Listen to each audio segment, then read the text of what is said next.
Art's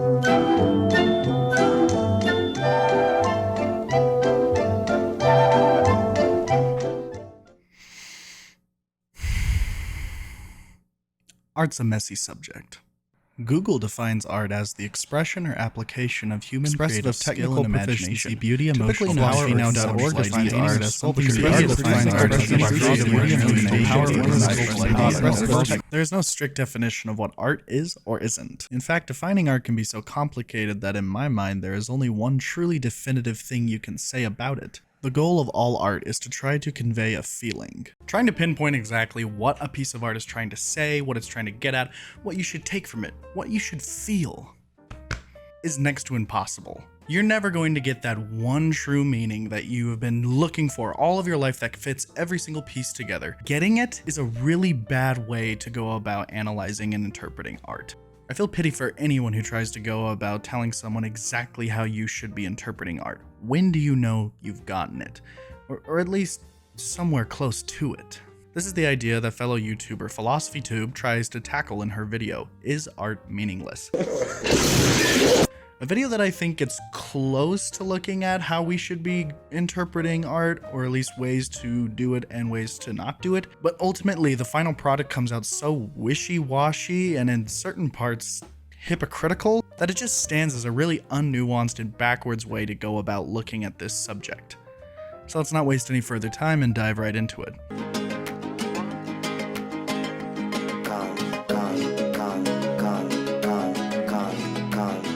I am the Portrait of Madame X by John Singer Sargent.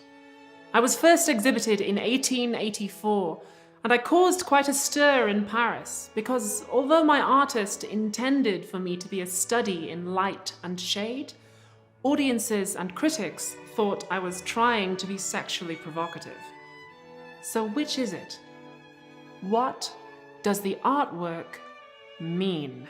Abigail goes on to correctly point out how we can't truly be subjective in our interpretations of art without them coming out flawed or really misconstrued. But is it really the case that I can be about anything? If somebody says to you, I just saw Doctor Strange 2, and you go, oh yeah, what's it about? And they say, it's about how love has an everlasting value, even between two people of different social classes on a doomed ocean liner. You'd be like, no, that's Titanic.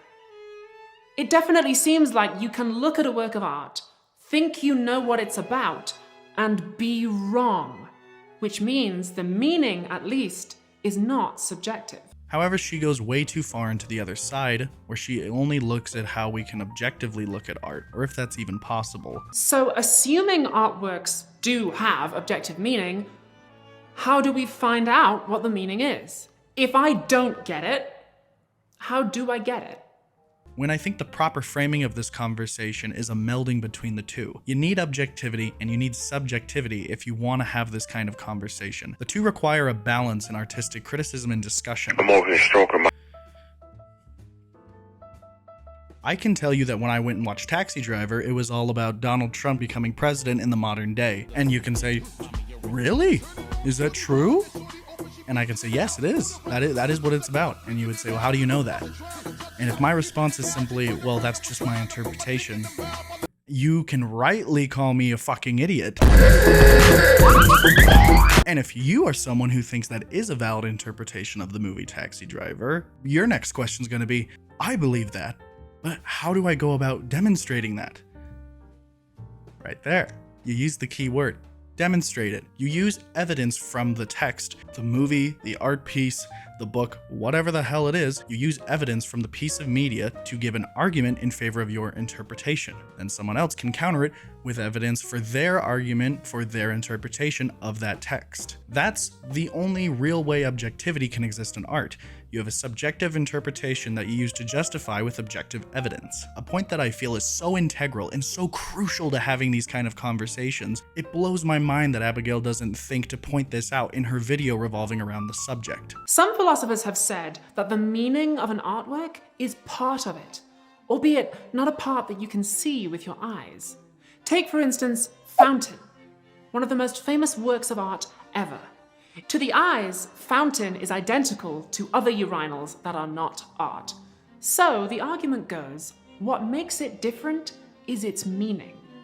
If you don't get that meaning, you have, in a sense, failed to experience the artwork that is Fountain. Yeah, when it comes to sculptures or pieces of art that you can see in a gallery, a lot of the times the general meaning of the piece that people derive from it is going to rely on you knowing the context or the history of the piece itself. That much is true, but that's not to say you yourself can't have your own personal interpretations just by looking at the piece. Some art just requires you to do a little homework if you want to understand what makes it so significant. Artists don't really have intentions for their work the same way that an architect has an intention for a bridge. True, and yeah, that's pretty true. When you design a bridge, you plan it all out beforehand and you have a very clear goal in mind. But art doesn't really work that way.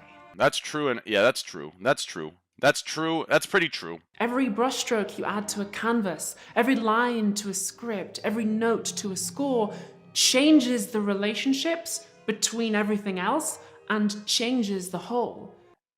That's true. Yeah, that's true. That's true. That's fucking true.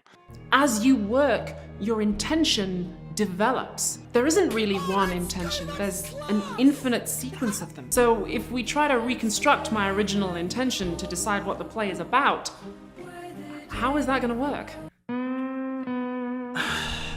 Yeah, it's true that each decision you make when creating your art can change the context of the events that come before it, or change the idea you have for the piece, or change what it's going to become later. That's all true.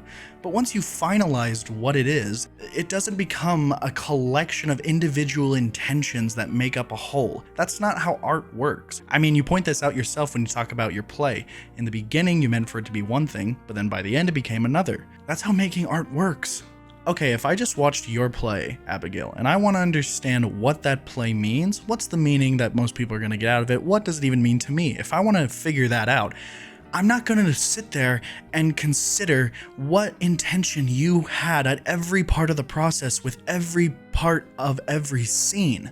Because by the end of your piece, hopefully, you had a goal in mind, you had an idea for what you wanted it to be, and you're going to try and reflect that throughout the play. Even if you have multiple meanings, even if there's multiple themes, those can all be seen and interpreted in their own right. But there has to be a center, there has to be a whole. One more note on that, you never want to try and figure out what the author originally intended the piece to be if you're trying to figure out what the finalized version of the piece is. Ideas and intentions that the author abandoned when constructing the final version of the piece should be treated as nothing more than some interesting trivia, as they changed it for a reason, and it's probably not going to get you any closer to figuring out what the finalized version of the piece is supposed to mean.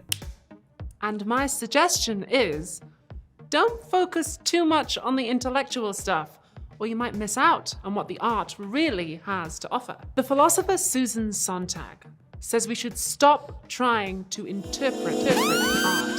Stop trying to get. Let's talk about sourcing. Citing your sources is important for a number of reasons. 1, it allows the viewer to understand where you're getting your information from. 2, it allows the viewer to read up on your sources and gain a better understanding of where you're getting your ideas from. And 3, citing your sources makes it so the audience is better able to hold the creator accountable if they're incorrect about their analysis of the source's information. Or it can ensure trust in the audience by demonstrating that they cared and were responsible enough to research their information and make it public for any and all criticism. PhilosophyTube is someone who cites a lot of sources, but after watching this video, I can't help but be skeptical about how well she knows the sources that she is citing. Seeing that Folding Ideas video sourced in this section is particularly concerning. The problem here is that she sources the video while discussing Susan Sontag's essay against interpretation. There's a disconnect, and I think I know where it is. Sontag's view is basically that the act of interpretation and seeking out meaning in art kills art, while Folding Ideas, on the other hand, explains a certain kind of anti-intellectualism that a lot of YouTubers seem to exhibit, part of which is wrapped in the notion of denying art the capacity for meaning. It is part of the process of denying art the capacity for meaning. It is rare to find someone who will entirely reject the idea of approaching film broadly from a thematic or metaphorical point of view, but all too common to find people who will lightly sneer at the actual attempts to do so and suggest that it's overthinking things. And by suggest, I mean they will say it in exactly those words. But art isn't a statement or a question. If it was, the artist would just write it down. Art isn't philosophy with pictures. It's art. So turn off brain and tune in to the aesthetic experience. When Folding Ideas talks about how obvious he thinks the abstract nature of annihilation is, and how obvious he finds the symbolism to be, seriously, this movie would be a fantastic film to base an entry-level unit around. Not because it is simple or simplistic, but because it is dense and wears most of its themes on its sleeve.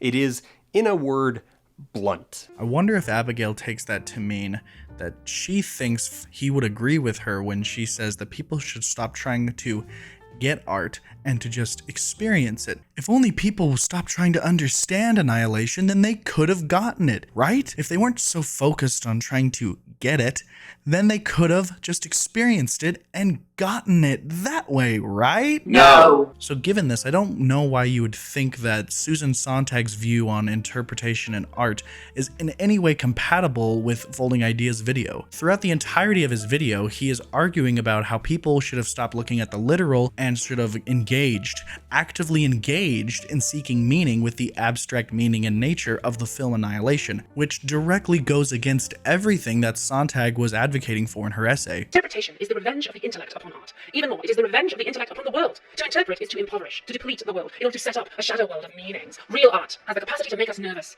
Interpretation makes art manageable, conformable. It is part of the process of denying art the capacity for meaning. Sontag's argument boiled down is basically that people seem to lack the ability to take into art on a pure sensory basis, to just sit there and let the art wash over them, to take it in and experience it and be satisfied with that, and maybe looking at the form of which the art was created and finding beauty out of that, instead of always trying to project meaning, interpretation, and throwing all this unnecessary stuff on top of it that the original art wasn't intended to do. And to that point, I think I can agree somewhat with her. People seem to prioritize meaning over sensory. I had an experience with this recently when I tried to watch the film Persona. I couldn't tell you what the movie was about, mainly because I haven't actually finished it. I've only watched the first 10 minutes. However, in those 10 minutes, I cannot name the last time a movie has stuck with me like the opening images of Persona have. The lighting is gorgeous and the frame is filled with these abstract images that unsettled me in ways that I wasn't expecting. I don't know what meaning this movie is trying to give across yet, but the imagery is compelling enough that I can't wait to come back and see more. And maybe it's not entirely Abigail's fault for misreading Folding Ideas' video. I went and saw Annihilation, and I have a very open mind to abstract narrative and abstract themes and this sort of non-literal way of storytelling. I have no issue with that. In fact, I actively encourage and support it. I love that kind of shit. However, when I got out of Annihilation, I did not get the same experience that it seems Folding Ideas did. I didn't find the themes or the narrative to be as obvious as he did. The ideas were there for sure, but I wasn't able to connect them together in the same way Folding Ideas said you should easily be able to. And I mean, this only further works against Abigail's point because the piece forces you to engage with it. If you want to agree with Folding Ideas' perspective in the video, then you have to engage with the meaning of art. You have to engage with the narrative and engage with the abstract to find the ideas that it's trying to prescribe to you, or other ideas that you find from within it. But if you take the advice of Philosophy Tube in this section, you're not going to get what he's advocating for. My disagreement comes with the idea that you don't have to completely throw out the idea of interpretation or meaning to still take in everything that the sensory experience is willing to give you. Combining the two ways of experiencing art will only add to your benefit when you want to engage with art. So Philosophy Tube is going to take Sontag's stance and say that we shouldn't be intellectualizing art at all, mind you, and that we should just be experiencing it on an aesthetic level, and we should not worry about intellectualizing, interpreting, or finding meaning in art. So then why the fuck would you cite a video whose entire prescription relies around interpreting metaphors?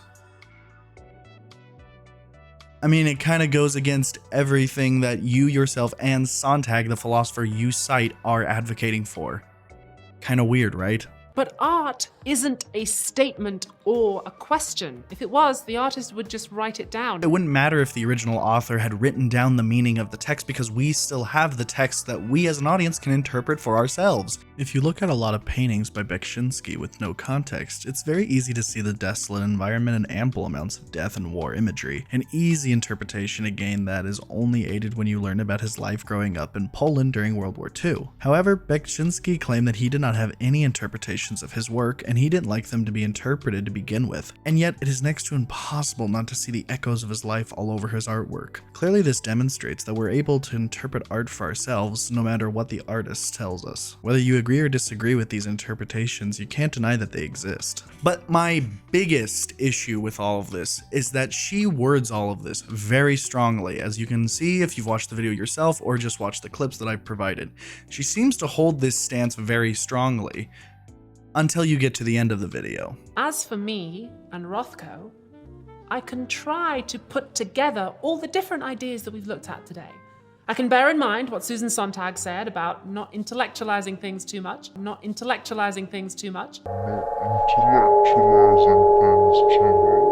Huh.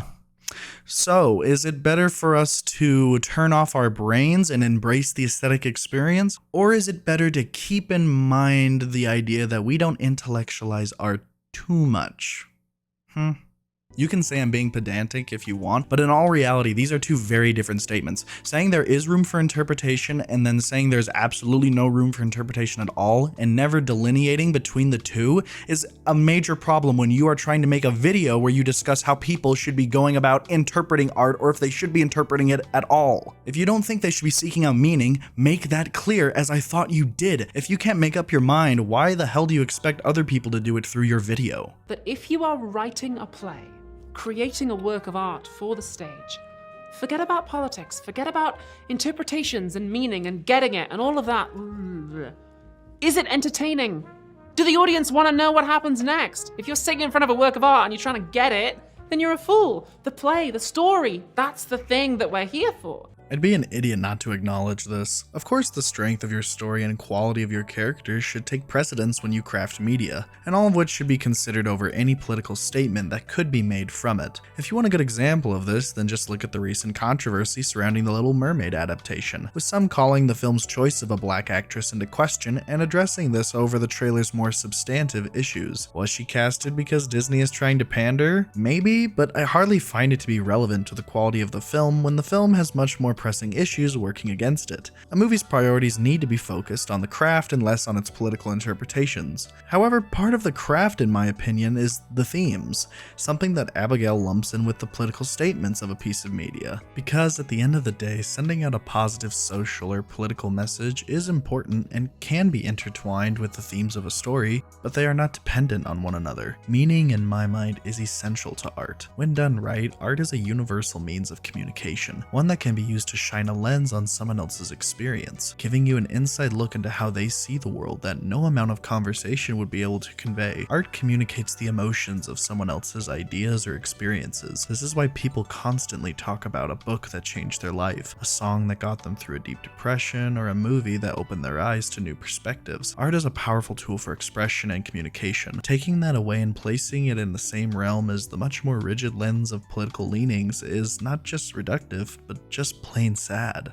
Really, I see the discussion around death of an author, the existence of subjectivity and objectivity in art. All of this I find to be kind of a dead-end discussion at this point. People are always locked into their perspectives and can't be shifted out of them without viewing the other side as being bad or irresponsible or morally or ethically questionable. And so when a video from a very popular figure comes out and doesn't point out things that I feel are necessary to having these discussions, whether you agree or disagree with them, poisons a well that's already well beyond repair. So I don't expect anything I say here to change much of anything, but there are very basic things that I feel are very relevant in these sort of discussions. So if you're not going to bring them up, I feel like it's a missed opportunity and it's a hole that I could fill with my own video. Not everything she says here is wrong, as I pointed out. Not everything she says in this video that I didn't point out is bad, but she's missing very key issues to this topic, And just reading through the comments section, it was frustrating to see what people are taking away from it. To have someone like PhilosophyTube, who is very popular, gets a lot of views, to have her come out and make a video around this subject, a subject that I find to be a black hole of discussion on the internet, and to have it be filled with such obvious flaws and problems, and then to add on top of that is kind of wishy-washy and hypocritical, that's frustrating. That's not conducive to improving the discourse around this subject. It seems like it's only going to nail people in who already agree with her, and to everybody else, it's not going to give them a concrete path forward to how they can view how they should be going about art, or viewing how other people go about engaging in art. And it's an incredibly complicated subject that I just wish was tackled in a more comprehensive way. And maybe that's the best way to end this off. I don't know.